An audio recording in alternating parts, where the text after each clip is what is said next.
Olá, queridos. Nós estamos estudando Lucas e hoje nós vamos ficar no capítulo 11 e estamos tentando ver aos pouquinhos, né? Tudo bem explicadinho para que não haja dúvida. Então vamos abrir aqui em Lucas 11. De uma feita, estava Jesus orando em certo lugar. Quando terminou, um dos seus discípulos lhe pediu: Senhor, ensina-nos a orar, como também João ensinou aos seus discípulos. Então ele os ensinou: Quando orares, dizei: Pai, santificado seja o teu nome. Venha o teu reino. O pão nosso cotidiano dá-nos de dia em dia. Perdoa-nos os nossos pecados, pois também nós perdoamos a todos os que nos devem. E não nos deixe cair em tentação. Esse texto está um pouquinho diferente daquilo que a gente conhece lá de Mateus, né? Mas vamos aqui mesmo, tá? Então, o que Jesus ensinou? Os discípulos de João Batista, foram ensinados por João como orar, né? Então, os discípulos de Jesus também queriam aprender como orar. E nada melhor do que aprender a orar com o próprio Senhor Jesus, com o próprio Deus. Então, se nós entendermos um pouquinho aqui do que está dizendo, então, aqui, essa oração do Pai Nosso, veja, é a oração que Jesus nos ensinou para que nós oremos a nosso favor. Então, quando eu começar a orar, então dizer: orareis, Pai, né? Santificado seja o teu nome. Veja, Pai, isso era uma coisa inédita para aquela época. Ninguém chamava Deus de Pai. Nunca ninguém chamou Deus de Pai. Nunca. Ele era o Senhor, o Todo-Poderoso, né? Aquele com uma reverência, um respeito que ele deve ter. Mas Jesus então ensina a quem? Aos discípulos. Essa oração não é para incrédulos, é para discípulos, aqueles que amam e entregaram a vida para Jesus. Então, os discípulos, você e eu, podemos orar desse jeito e chamar o Senhor de Pai. Então, essa coisa surpreendente, ou seja, eu posso me achegar a Deus sabendo que Ele vai me receber e vai me ouvir e vai me atender na medida daquilo que for bom para mim, tal qual um pai faria para qualquer filho. E ele diz assim: santificado seja o teu nome. O que é santificado? Quer dizer, santificado é separado, consagrado, né? Imaculado seja o nome do Senhor. Então eu estou pedindo para que Deus santifique o seu próprio nome? Não, não é isso. O nome de Deus já é santo, Deus já é santo. A oração que eu tenho que fazer é que eu pedir ao Senhor que me dê a graça de que eu, através do meu viver, da minha vida, possa santificar, ou seja, tornar o nome do meu Pai um nome honrado, um nome que seja santificado. Toda família, né? Qual o desejo do filho? É que o nome do pai seja um nome do seu pai, da sua família, seja um nome honrado, não seja um nome desmerecido, não seja uma pessoa desonrada na sociedade. O que a gente quer é que nosso pai, nossa família tenha um nome que realmente seja um nome que todos reconheçam. Então, a minha primeira coisa, vou ao meu pai e peço para ele que ele me ajude para que o nome dele, através da minha vida, seja honrado e glorificado. Ou seja, Senhor, eu estou aqui, eu quero viver para o Senhor, né, meu Pai, e eu quero pedir que, antes de mais nada, o teu nome seja honrado, santificado, separado na minha vida. Porque esse é o desejo que eu tenho para com o Senhor, que é meu Pai. Então, venha o teu reino. Jesus veio na Terra, claro, implantar o reino de Deus. E quando eu vivo aqui, eu sou filho de Deus e estou vivendo aqui, e estou orando meu Pai, o meu desejo deve ser sempre que o reino de Deus, a vontade de Deus se manifeste aonde? Na Terra, no universo? Não, sim, mas a partir da minha vida. Ou seja, é viver uma vida com propósito. Senhor, eu quero viver aqui uma vida que seja de acordo com o teu reino, com a tua vontade. Tal qual a tua vontade é perfeita lá no céu, eu quero que seja perfeita aqui na terra, na minha vida. Quando eu estabeleço a vontade de Deus aqui na terra, aqui na minha vida, como já é no céu, então eu santifico o nome do Senhor. O nome dele é santificado. O pão nosso cotidiano, ou de cada dia, né? O pão nosso cotidiano dá-nos de dia em dia. Esse pão, esse maná, né? Esse suprimento diário da graça de Deus, que é sem mérito, não é por nosso mérito, mas pela misericórdia, graça mesmo. Então, Deus tem prazer em nos dar isso, o sustento. Deus tem prazer que todo dia eu tenha o meu sustento. Mas Ele também tem prazer que eu dependa dEle, que eu peça para Ele, Senhor, me dá a Tua graça hoje para sair para trabalhar, me dá a Tua graça hoje para ter ideias, para ter negócios, para honrar no meu trabalho, no meu serviço, para ser um bom empregado, um bom empregador. Me dá a Tua graça para que eu ganhe um pão com dignidade, o meu sustento venha com dignidade, eu possa suprir minha família. Me dá a Tua graça para que eu possa em tudo estar honrando o Teu nome. E tal qual aquele povo que saía lá todo dia, né?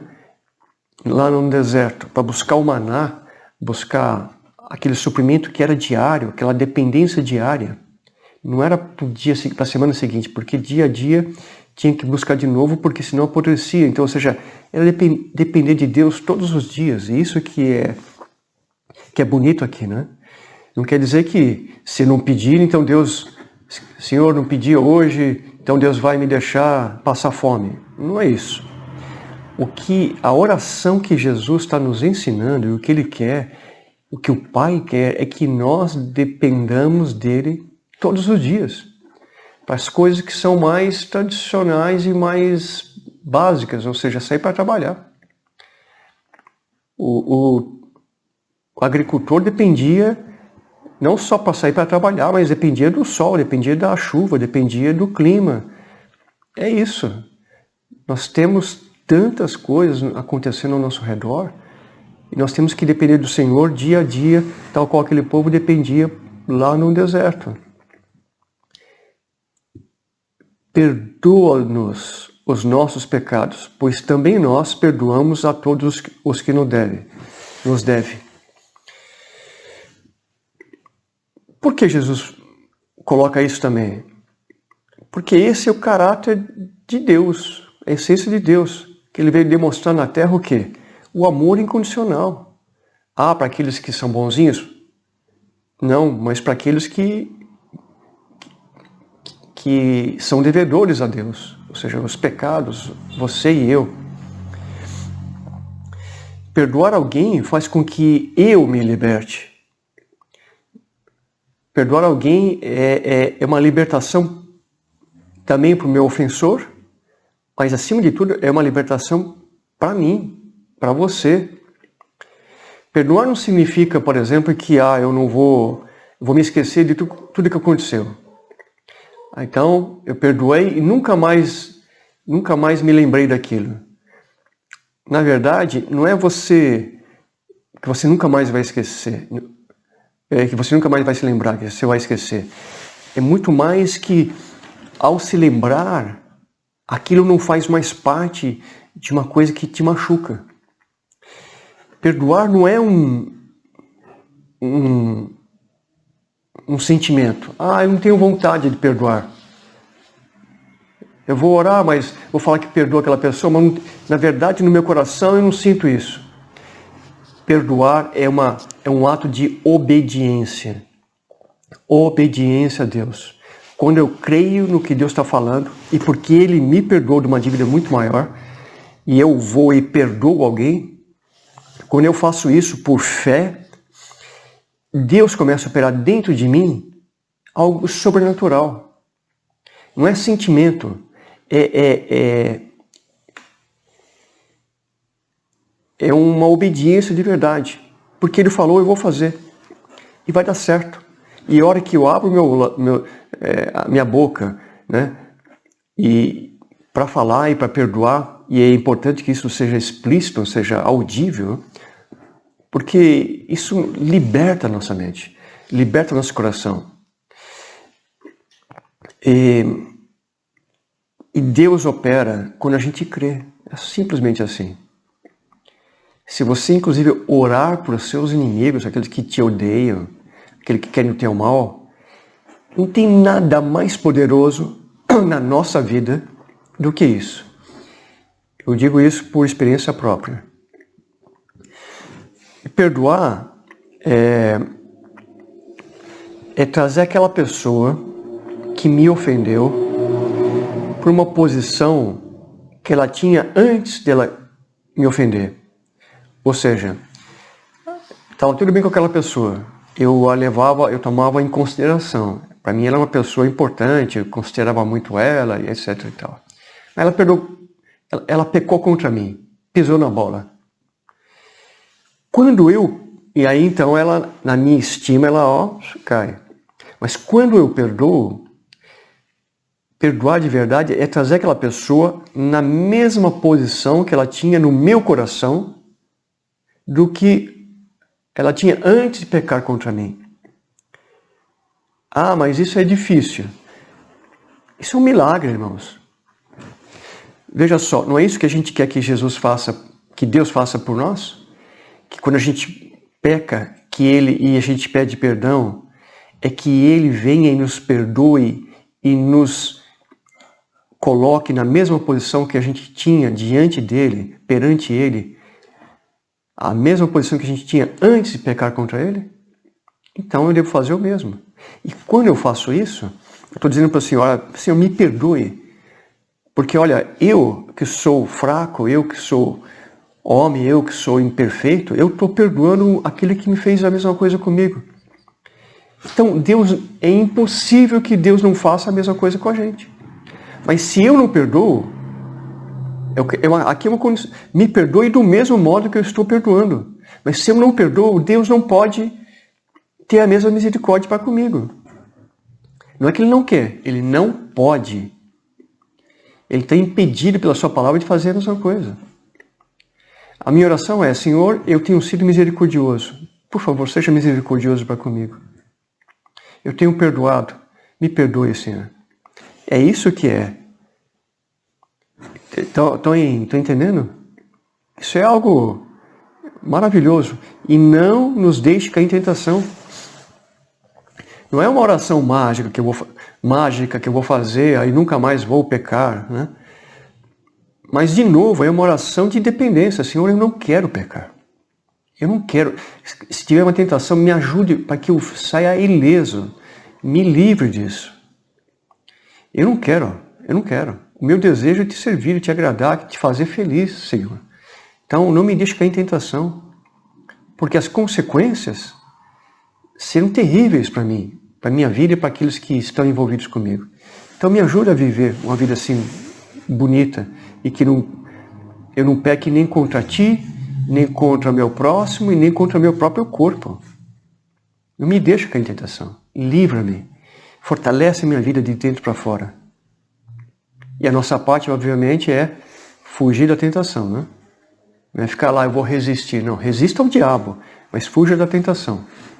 Amém? Então, vamos ler Lucas 11, do versículo 5 até o versículo 13, porque, na verdade, é um contexto só, tá? Então, algumas Bíblias estão separadas, né? mas na verdade é o único texto, tá? É o único pensamento. Aliás, está tudo dentro daqui, o mesmo contexto. Então, disse-lhes ainda Jesus, ou seja, acabou de falar sobre a oração do Pai Nosso, né? Do que eles pediram, ainda Jesus. Então nessa sequência de como orar, de como buscar o Senhor, né? Disse-lhes ainda Jesus, qual dentre vós, tendo um amigo, tendo o quê? Um amigo, e esse for procurá-lo à meia-noite, e lhe disser, amigo, empresta-me 3 pães, pois um meu amigo, chegando de viagem, procurou-me, e eu nada tenho para lhe oferecer. E outro lhe responda lá de dentro, dizendo, não me importunes, a porta já está fechada, e os meus filhos comigo também já estão deitados. Não posso levantar-me para tos dar. Digo-vos que, se não se levantar para dar-los por ser seu amigo, todavia o fará por causa da importunação, e lhe dará tudo o que tiver necessidade. Espera um pouquinho. O que é que Jesus está dizendo aqui? Jesus está dizendo, isso para mim foi uma revelação para mim, quando eu estava meditando sobre esse texto. Então veja que há 2 hipóteses. Então, Jesus está falando de você tem um amigo, e aí então, na sua casa, chega de noite, naquele contexto, né? Alguma pessoa, um outro amigo seu, e você de repente se viu ali sem pão, né? Que era a coisa mais básica, para dar para o seu amigo na sua casa.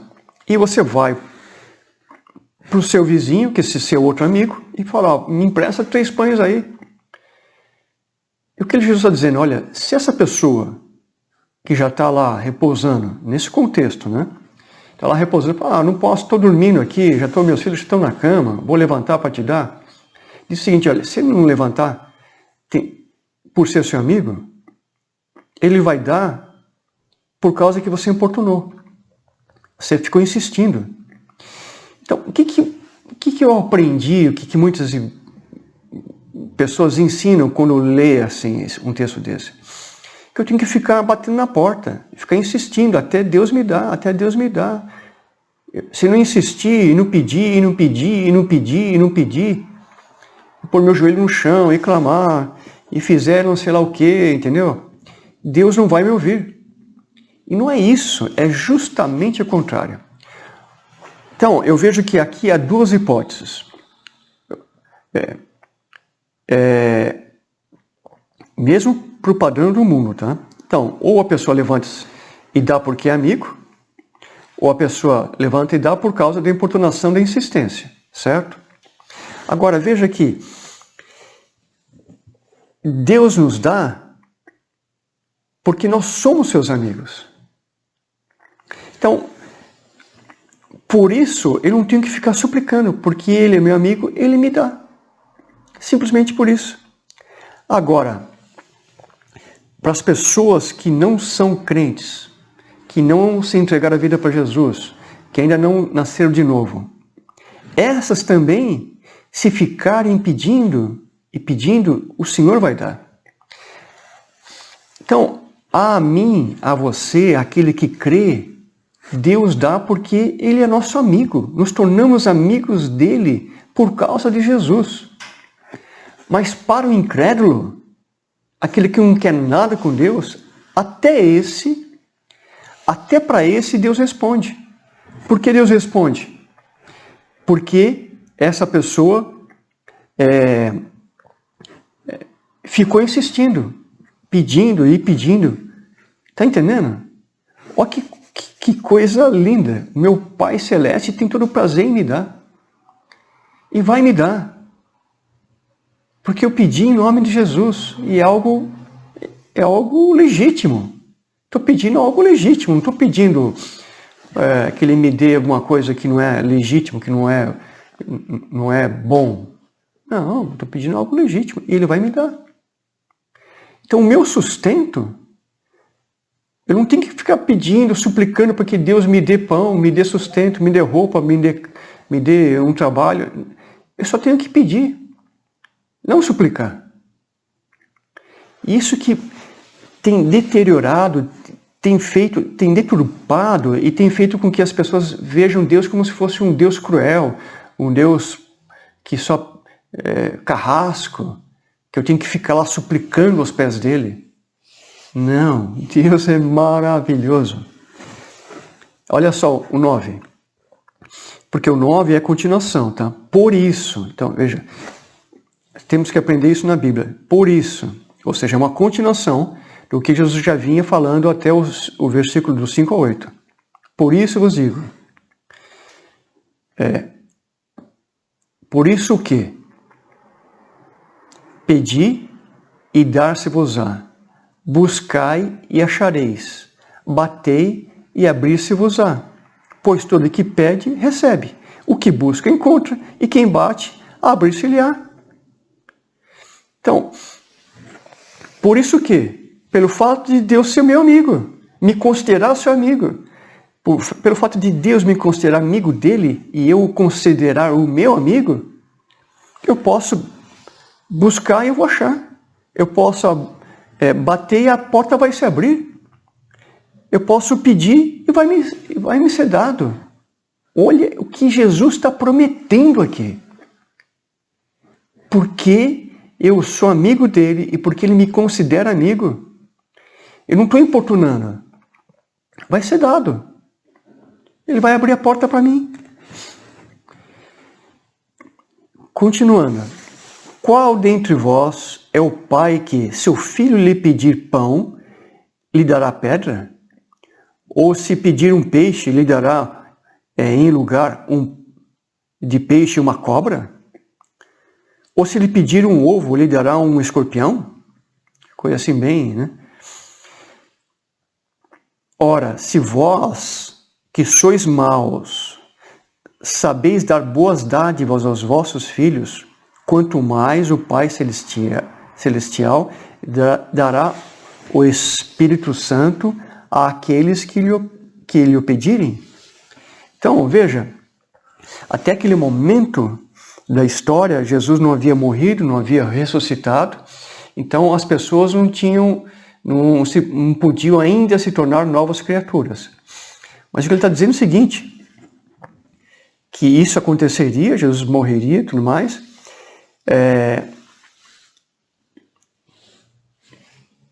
e aí então, nós poderíamos pedir, e o Espírito Santo, e Deus nos daria como um Pai bondoso, não alguém cruel, né? Alguém com alguém mau, né? Porque ele está dizendo aqui que qual é o pai que vai fazer isso? Mesmo as pessoas más, porque até então as pessoas na época não tinham nascido de novo, então tinham um caráter ainda do mundo. E Jesus está falando para discípulos, ok? Então, vós que ainda sois maus, né? Homens ainda não regenerados, né? Nós sabemos dar coisas boas aos nossos filhos, é claro que Deus vai nos dar coisas boas. Ele vai nos dar coisas boas. E mais, Ele nos dará gratuitamente o que? A própria presença do Espírito Santo sobre nós. Quando nós nascemos de novo, o Espírito Santo vem morar em nós. Quando nós somos batizados no Espírito Santo, nós somos cheios dessa presença. Mas quando nós entregamos nossa vida para Jesus, o Espírito Santo vem morar em mim, vem morar em nós e vem fazer toda a diferença. Amém?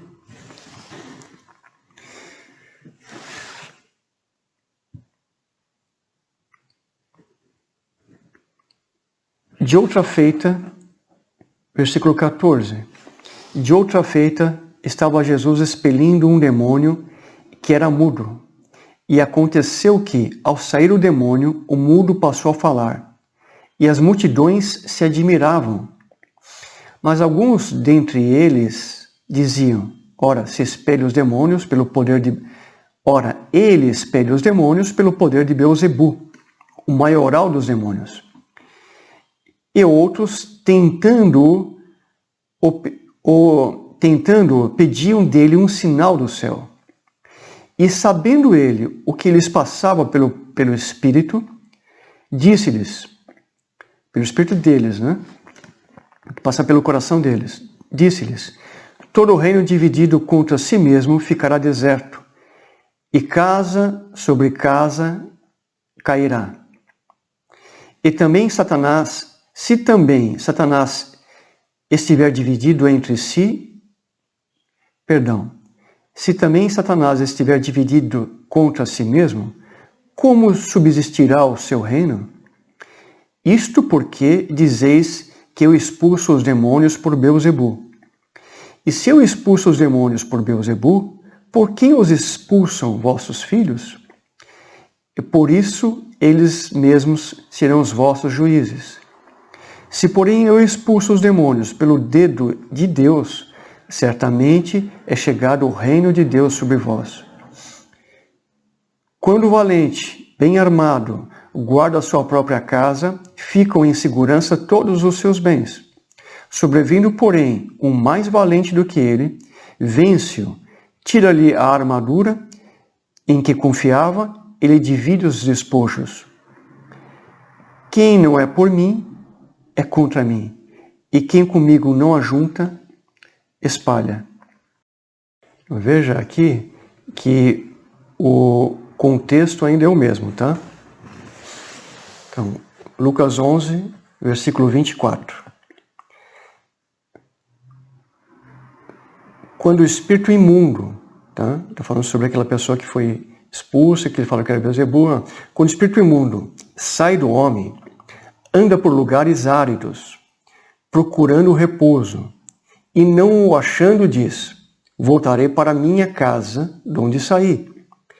E tendo voltado, a encontra varrida e ornamentada. Então vai e leva consigo outros 7 espíritos, piores do que ele, e entrando habitam ali.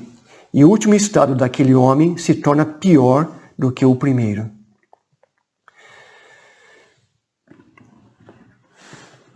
O que Jesus está dizendo aqui é algo muito sério. Algo muito sério.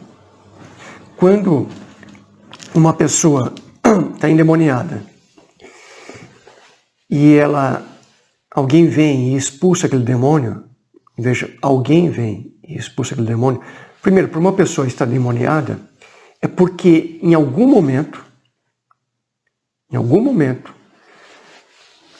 ela abriu uma brecha, uma oportunidade para que aquele demônio ou aqueles demônios entrassem na vida dela, até o ponto de tomar um montante, tomar um vulto maior na sua própria vida, ao ponto de a pessoa perder a noção e ser dominada por ele. Tá? Então, os demônios atuam na alma da pessoa, na mente dela. E depois levando, obviamente, a fazer coisas no seu corpo. Né? Isso se aplica não só a uma pessoa, mas até uma geração. As pessoas daquela geração, se não entendem, se dão um país, né, dá brechas, dá oportunidades repetidamente para que ações demoníacas se manifestem ali, aquilo só vai piorando. Não vai melhorando de jeito nenhum. Só com uma intervenção externa é que aquilo melhora. Então, quando uma pessoa está endemoniada e alguém vai e expulsa aquele demônio, ou seja, um valente vai e amarra e expulsa aquela pessoa, ou seja, aquele demônio daquela pessoa, aquele demônio sai e fica vagando, né? Ou fica procurando uma outra morada, um outro lugar para aquele espírito imundo procurando outro espírito humano, ou uma outra alma, espírito humano não, porque O demônio não vai no espírito humano, procurando uma outra ser vivente, uma outra alma para poder se manifestar, tá? Bem claro. O espírito imundo se manifesta na alma da pessoa, não no espírito da pessoa, tá? Então ele fica procurando. Que lugares são esses áridos? Eu não sei, sinceramente eu não sei. Jesus não explicitou aqui, não deixou claro. De qualquer modo ele fica procurando. Só que, e não acha. E não achando, o que ele faz? Ele quer voltar para lá. Então ele sai daquela pessoa, a pessoa fica liberta, livre, bem, maravilhoso. Só que, se aquela pessoa não fizer nada, o que vai acontecer é que depois de um certo tempo, o estado daquela pessoa vai ser pior do que inicialmente.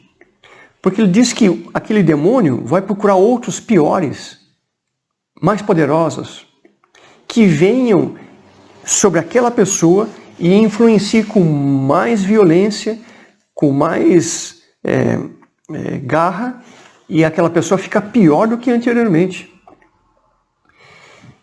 Agora, qual é o jeito para que isso não aconteça? O único jeito é que, se ao voltar aquele demônio, ele faça o quê? Ele veja que tem outro valente ali. Então, se uma pessoa, após ser liberta, não se arrepender, não confessar os pecados, não entregar a vida para Jesus, muito provavelmente, o estado dela vai piorar. Vai ficar pior. É questão de tempo, vai ficar pior ainda. Então, quando uma pessoa é liberta, o que ela tem que receber é a presença do Espírito Santo nela.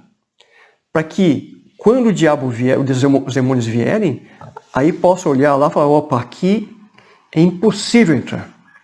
Porque aonde está o Espírito do Senhor, aí há liberdade. Há, com H, há liberdade. Ele não pode, não consegue entrar. Porque aonde mora o Espírito do Senhor, não tem como. É impossível uma pessoa que se converteu, que nasceu de novo, que tem o Espírito Santo de Deus nela, ficar endemoniada. Irmãos, isso não existe. Eu sei que há doutrinas que mostram isso, as pessoas dentro da igreja endemoniadas, porque não existe. Aonde há o Espírito Santo do Senhor, aí há liberdade. Não há mais prisão. Então, o que nós temos que fazer é entender isso. E assim que libertarmos uma pessoa que estava endemoniada, pregar o Evangelho, fazer com que ela se arrependa, veja por onde entrou, porque senão outras brechas abrirão. E demônios piores virão. E aí vai ser mais difícil libertar essa pessoa. Porque ela conscientemente, ou seja, ela escolheu ficar daquele jeito. Não sei se eu fui bem claro ou não. Ora, aconteceu que ao dizer Jesus essas palavras, uma mulher que estava entre a multidão exclamou e disse para Jesus, né? Bem-aventurada aquela que te concebeu e os seios que te amamentaram. Ele, porém, Jesus respondeu, antes, bem-aventurados são os que ouvem a palavra de Deus e aguardam. Poxa, já naquela época, né? Já tinha essa tentativa do próprio diabo ali, né, de beatificar, né, a Maria. Mas Jesus, já naquele momento, pôs tudo no seu devido lugar. Maria, a mãe dele, né, que havia concebido, né, é uma pessoa digna, uma pessoa justa, uma pessoa achada boa, né, agradável diante de Deus, e é mesmo, e está no céu, como qualquer outra pessoa que entregou a vida para Jesus, mas o que Jesus está dizendo é o seguinte: bem-aventurada de verdade, feliz de verdade, não é aquela que teve a graça, foi bem-aventurada e me concebeu aqui na terra. Realmente, ela é bem-aventurada por isso. E jamais vai ser esquecida, vai ser honrada por isso. Só que bem-aventurado de verdade, feliz de verdade, é aquele que ouve as palavras de Deus e guarda, porque desses é o reino dos céus. Então, não podemos nos enganar. Bem-aventurado, feliz, é aquele que vai para o céu, é aquele que um dia se arrependeu e entregou sua vida para Jesus. Porque todos pecaram. Todos, Maria pecou, todos pecaram. E todos carecem da glória de Deus. Ponto final.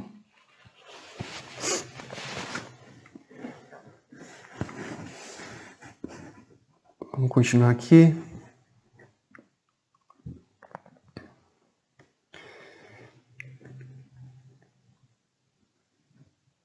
Como fluíssem as multidões, passou Jesus a dizer: esta é geração perversa. Pede sinal, mas nenhum sinal lhe será dado, senão o de Jonas. Porque assim como Jonas foi sinal para os ninivitas, o Filho do Homem o será para esta geração. A rainha do sul se levantará no juízo com os homens desta geração e os condenará, porque veio dos confins da terra para ouvir a sabedoria de Salomão. Eis aqui está quem é maior do que Salomão. Ninivitas se levantarão no juízo com esta geração e a condenarão, porque se arrependeram com a pregação de Jonas. E eis aqui está quem é maior do que Jonas. Olha o que Jesus está falando aqui, que a multidão foi lá perto dele, né? Foi lá junto dele, e ele faz o quê? Começa a falar para eles. Comparar quem? Aquela multidão que estava lá junto dele, né? Comparar com outras gerações. Ou seja, a geração que viu Jesus presencialmente tinha tudo para crer em Jesus, para crer em Deus. Eles tinham lá tudo que eles precisavam para crer nele, mas não creram. E eles pedem então que Jesus pede um sinal. Mais que Jesus já estava fazendo, que eles queriam um sinal. O que eles queriam? Qual sinal que queriam? Porque Jesus fez o que ninguém tinha feito. Ninguém. E essa geração perversa, ou seja, aquela geração que recebeu Jesus, era perversa. Pede um sinal, mas eu não vou dar nenhum sinal. Aliás, o único sinal que vai ser dado é aquele que, tal qual o Jonas que ficou lá na barriga do peixe por três dias, eu vou também ficar escondido por 3 dias quando eu morrer. Mas depois eu vou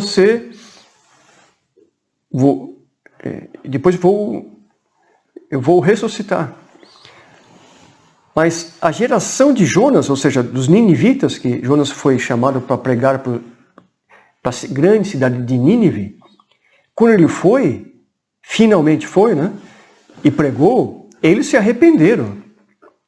Se arrependeram de verdade. E Jesus está dizendo o seguinte: olha, quando Deus julgar essa geração lá no final do tempo, as pessoas vão ser julgadas individualmente, mas também vão ser julgadas pelo contexto na qual viveram. Naquele contexto no qual viveram, não tinha desculpa. Não tinha desculpa. E essas pessoas, essa geração onde Jesus viveu, estavam negando ele. Então está dizendo, olha, aquelas pessoas vocês são mais indesculpáveis do que eles. A rainha lá de Sabá, a rainha, ele fala aqui de outro jeito, né? A rainha do sul, né? que saiu lá da África e foi até Israel para ouvir a sabedoria de Salomão, aquela geração vai se levantar contra essa geração. Porque ela saiu de lá de longe com desejo, com fome de saber, de ver o que vocês estão vendo. E eu estou aqui, eu sou muito maior do que Salomão. Eu sou muito maior do que Jonas. E vocês estão rejeitando. Então, que vantagem tem vocês? Como vocês querem se gabar de alguma coisa? Pedir sinal? Vocês não podem pedir nada. Vocês tinham que estar se arrependendo. Estar buscando a minha presença, buscando a presença de Deus. Geração perversa. Irmãos, nós estamos numa geração perversa. Essa última geração na qual nós estamos vivendo é uma geração perversa. Candeia a põe em lugar escondido, nem debaixo do alqueire, mas no velador, a fim de que os que entram vejam a luz. São os olhos a lâmpada do corpo. Se os teus olhos forem bons, todo o teu corpo será luminoso. Mas se forem maus, o teu corpo ficará em trevas. Repara, pois, que a luz que há em ti não sejam trevas. Se, porém, todo o teu corpo for luminoso, sem ter qualquer parte em trevas, será todo resplandecente, como a candeia quando te ilumina em plena luz. O que Jesus está dizendo nesse contexto ainda? Está dizendo o seguinte, que quando Deus nos dá essa nova natureza, essa que a gente tem quando entrega a vida para Ele, né, deve servir para quê? Para iluminar todo mundo que tiver contato comigo. Essa nova natureza, essa nova vida, esse novo ser, não é para ficar escondido, mas é para ser manifesto. É para que eu manifeste na minha vida, você manifeste na tua vida, todo o resplendor do Senhor. Quem Ele é. A gente reflete com um espelho que vem a luz e reflete a luz que veio externo. O que Jesus está dizendo é o seguinte: os meus olhos, quando eu olho para cima, busco as coisas do alto, tem um texto que ele diz assim que os nossos olhos é a janela da nossa alma. Conforme ao que eu me exponho, ou para onde eu direciono a minha visão, a minha vida, eu vou ser influenciado por aquilo. Então, se a minha vida está olhando para cima, para o alto, para a luz do Senhor, eu vou ser cheio daquilo. E aquilo vai entrar em mim, vai fazer parte de mim. Se eu olho só para o meu pé, para a terra, para os meus problemas, e tenho o padrão do mundo, de uma velha natureza, é aquilo que vai fazer parte da minha vida. Aquilo que eu me exponho é aquilo que vai fazer parte do meu ser. Então, a luz foi colocada para ficar no velador, para ficar na candeeira. A lâmpada é para brilhar, não é para esconder. Todo mundo tem que ver a minha nova natureza. Todos têm que ver a minha nova natureza. Porque senão, se a luz que tem em mim não brilha, algum problema tem. E se aquilo que deveria brilhar não brilha, é porque talvez nunca tenha recebido a luz. Então, irmãos, se a nossa natureza permanece a mesma depois da gente ter um contato com Deus, da gente entregar a vida para Jesus, é porque provavelmente não entregou, não nasceu de novo. Porque quem nasce de novo espelha a natureza de Deus vem dentro de nós. E a gente vai espelhar o quê? Deus. Mas se isso não está acontecendo, alguma coisa deve estar errada. E a gente tem que parar um pouquinho e pensar se realmente nós nascemos de novo. Aí olha só.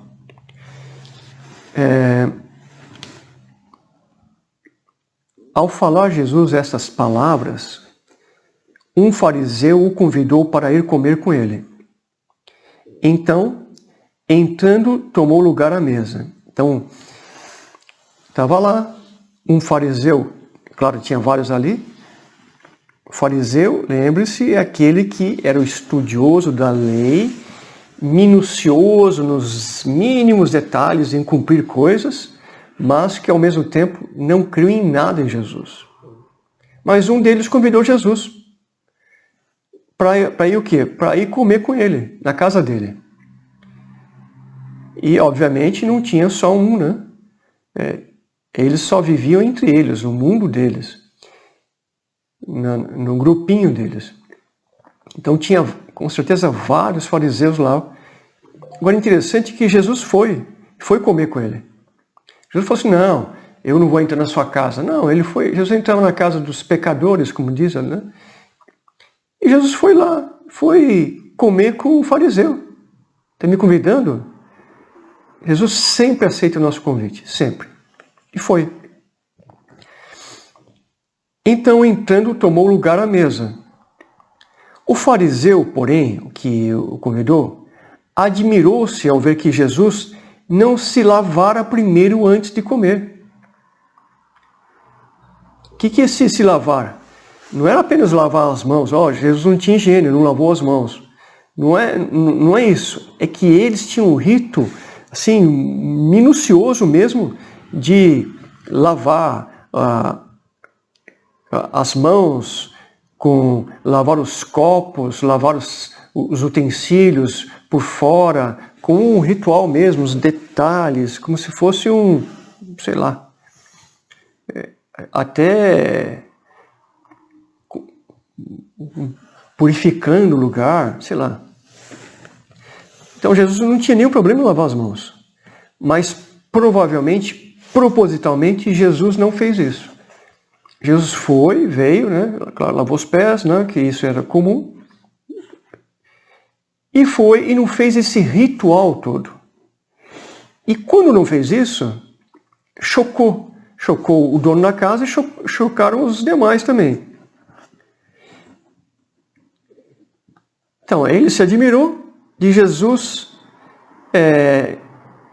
não se lavou antes, né, com esse todo ritual antes de comer.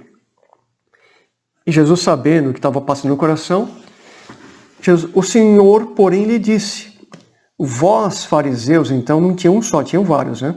Vós, fariseus, limpais o exterior do copo e do prato, mas o vosso interior está cheio de rapina e perversidade. Insensatos! Quem fez o exterior não é o mesmo que fez o interior? Antes da esmola do que tiverdes, e tudo vos será limpo. Ai de vós, fariseus, porque dais o dízimo da hortelã, da arruda e de todas as hortaliças, e desprezai a justiça e o amor de Deus. Devias, porém, fazer essas coisas, sem omitir aquelas. Ai de vós, fariseus, porque gostais da primeira cadeira nas sinagogas e das saudações nas praças. Ai de vós, que sois como sepulturas invisíveis, sobre as quais os homens passam sem o saber. Uau!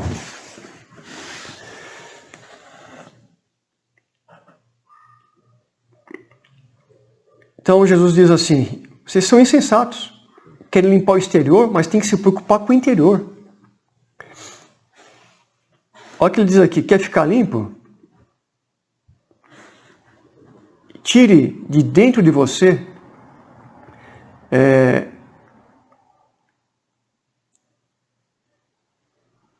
41. Antes da esmola, deixa eu voltar um pouquinho para ver se não fica com dúvida.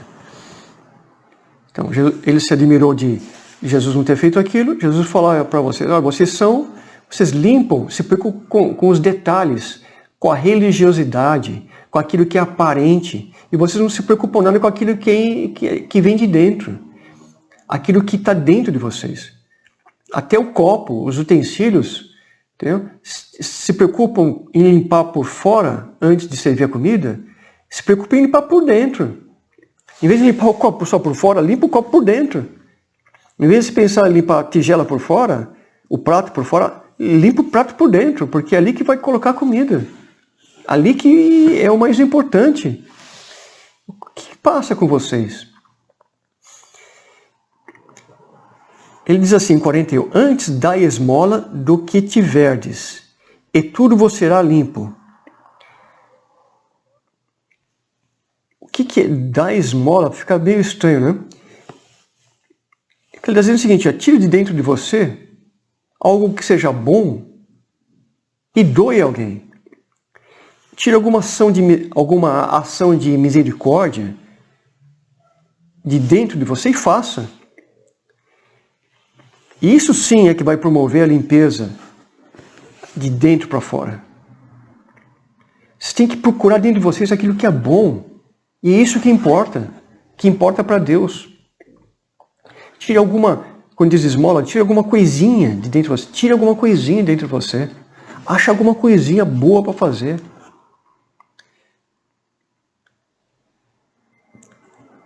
Então ele fala no 42, aí de vós, fariseus, porque dais o dízimo da hortelã, da ruda e de todas as hortaliças, e desprezais a justiça e o amor de Deus.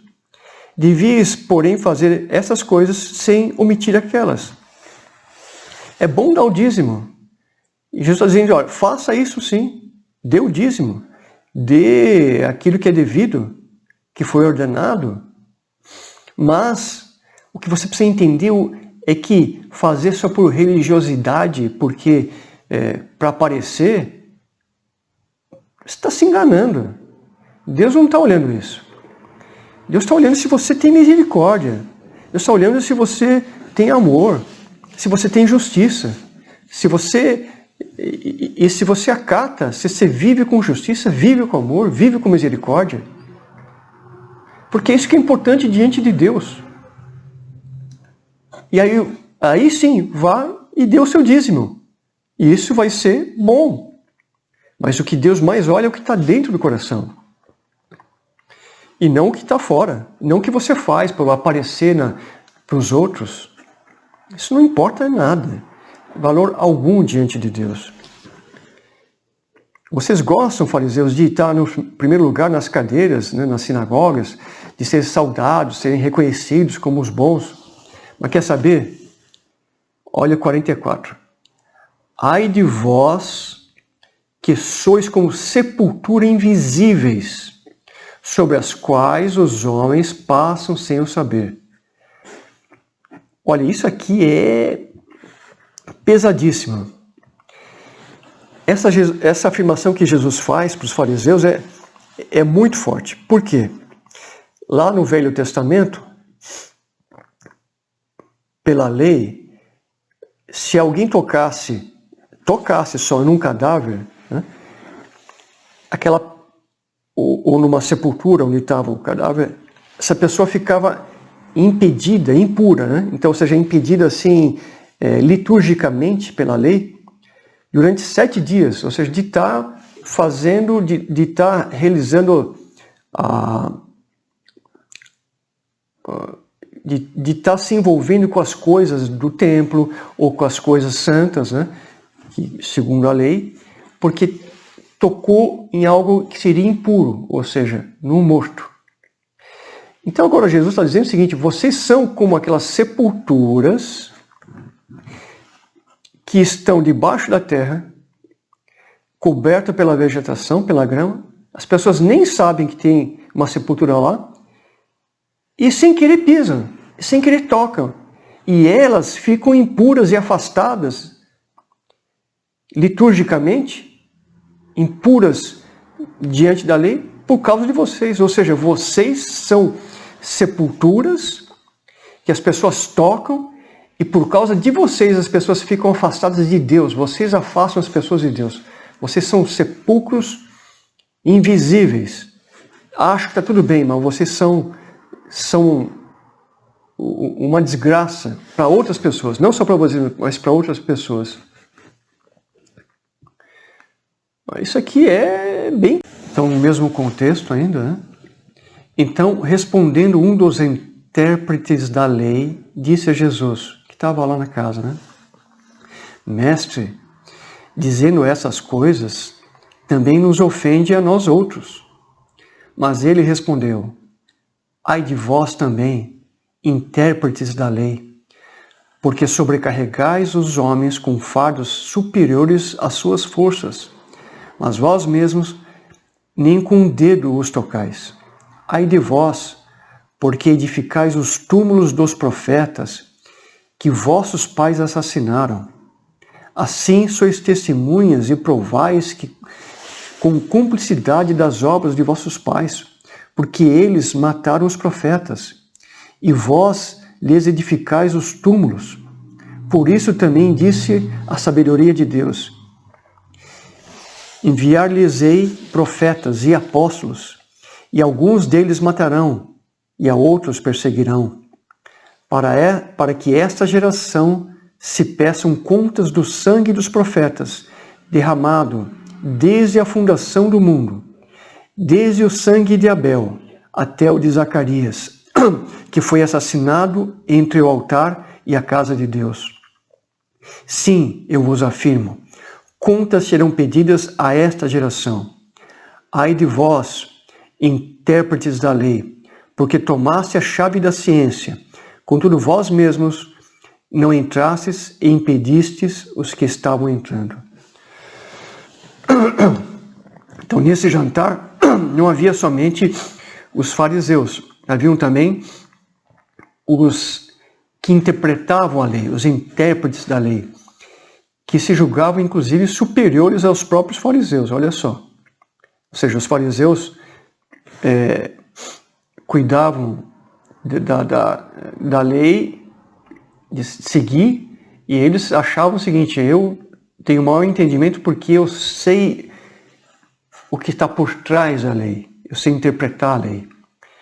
E eram os mestres, quando alguém tinha alguma dúvida, perguntavam para eles, né? Mas Jesus disse, olha, vocês são aqueles religiosos que criam regras pesadíssimas,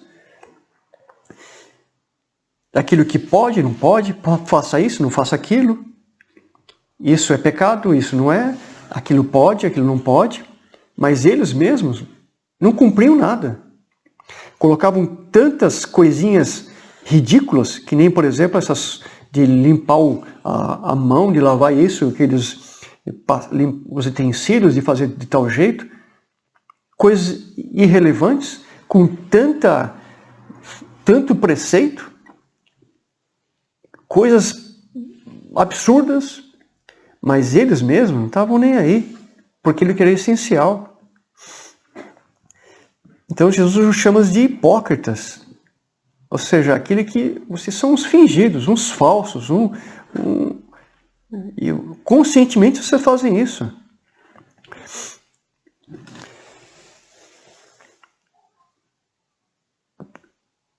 E também Jesus faz uma declaração aqui, bem pesada, que diz o seguinte, que eles eram aqueles que, para aquela geração, né? Passa a falar daqueles homens daquela geração, que desde o início, o inocente Abel até de Zacarias, homens, profetas, que Deus enviou e eles mataram, pessoas justas que foram mortas por pessoas ímpias, que Deus não havia esquecido de jeito nenhum, e faria e faz justiça.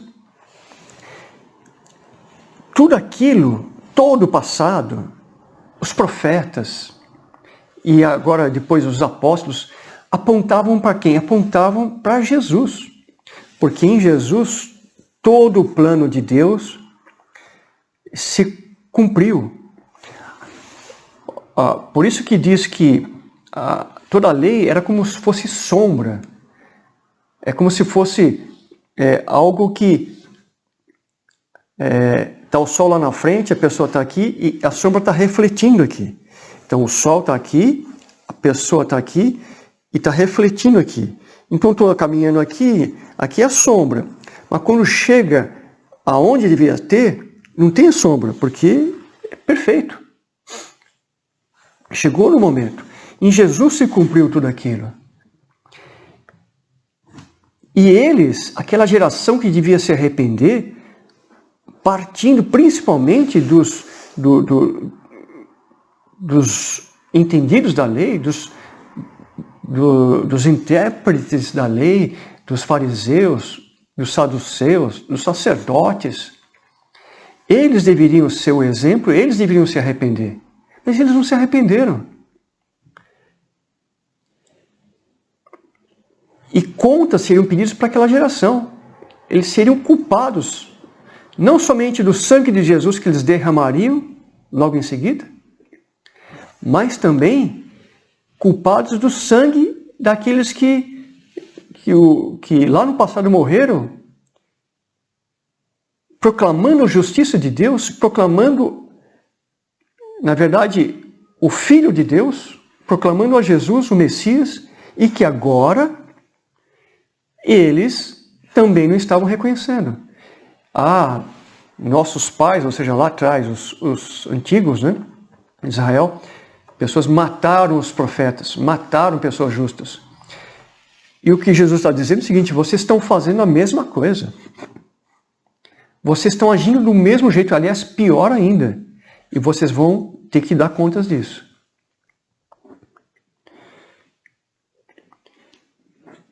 E vocês, intérpretes da lei, acham que tem a ciência, tem o conhecimento? Vocês não entram no reino de Deus. E aqueles que estavam entrando, vocês estão impedindo eles de entrarem. Ou seja, vocês são uma pedra de tropeço. Vocês são uma praga. Que por causa da ação de vocês se acham bons, sábios. Quantas pessoas hoje em dia, irmãos, que pela sua religiosidade, ou por acharem que são sábios, são entendidos, eu não vou viver, religião é para gente ignorante, alguns dizem isso. Religião é para quem não entende nada. Cristianismo é bobagem, como se fosse uma coisa qualquer, porque vivem debaixo da sabedoria, da ciência, da tecnologia, da sua capacidade. É essa geração de hoje. Quem se lembra de Deus? Ninguém lembra de Deus. E homens e mulheres que não entram no reino de Deus e ainda pregam e ainda incentivam que outros não entrem. Ainda, através de mídia, através de programação diabólica, na TV, na mídia do modo geral, dos usos e costumes, sabe? São pessoas ímpias que não estão nem aí para Deus e nem permitem que outros se convertam. Ridicularizam quando tem uma pregação, ridicularizam a palavra de Deus, ridicularizam alguém se chamar cristão, servir a Deus, ter princípios. Vive uma vida promíscua, mesquinha, de adultérios, e acha que isso é normal, que são novos tempos, aquelas bobagens na Bíblia não passou nada. Não é bobagem, a Bíblia é viva, é verdade, a palavra de Deus não muda. Não entram no reino de Deus, vão morrer eternamente, vão para o inferno e querem levar outras pessoas juntas. Estão levando a maior parte junto. Que terrível. Saindo Jesus dali, então Jesus saiu lá da casa, né? Passaram os escribas e fariseus a arguí-lo, ou seja, a questioná-lo com veemência, procurando confundi-lo a respeito de muitos assuntos. Então, procurava fazer de tudo para confundir Jesus, para ver se pegava Jesus em alguma contradição naquilo que eles achavam que era correto diante da sabedoria deles com relação às Escrituras. as leis e os profetas. Com o quê? Com o intuito de tirar das suas próprias palavras, ou seja, de Jesus, motivos para acusá-lo. Então, é incrível ver como que escribas, fariseus, né, e saduceus, né, esses todos que não se... Um achava que era melhor que o outro, que não conversavam, né, pessoas más, né, dentro daquilo que estão fazendo com o Evangelho, se unem, de repente, para destruir Jesus, tentar destruir Jesus. Isso acontece hoje também.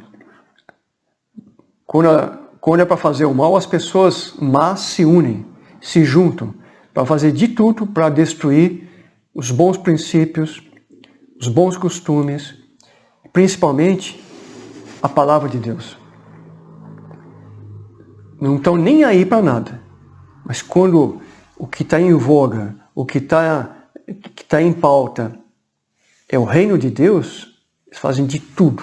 Eles não se importam se você vai em religiões falsas. Desde que você não vá numa igreja, participe de um grupo onde pessoas falam de Deus, de Jesus Cristo como Senhor e pregam o Evangelho. Esse para eles é impossível. Ok? Deus te abençoe.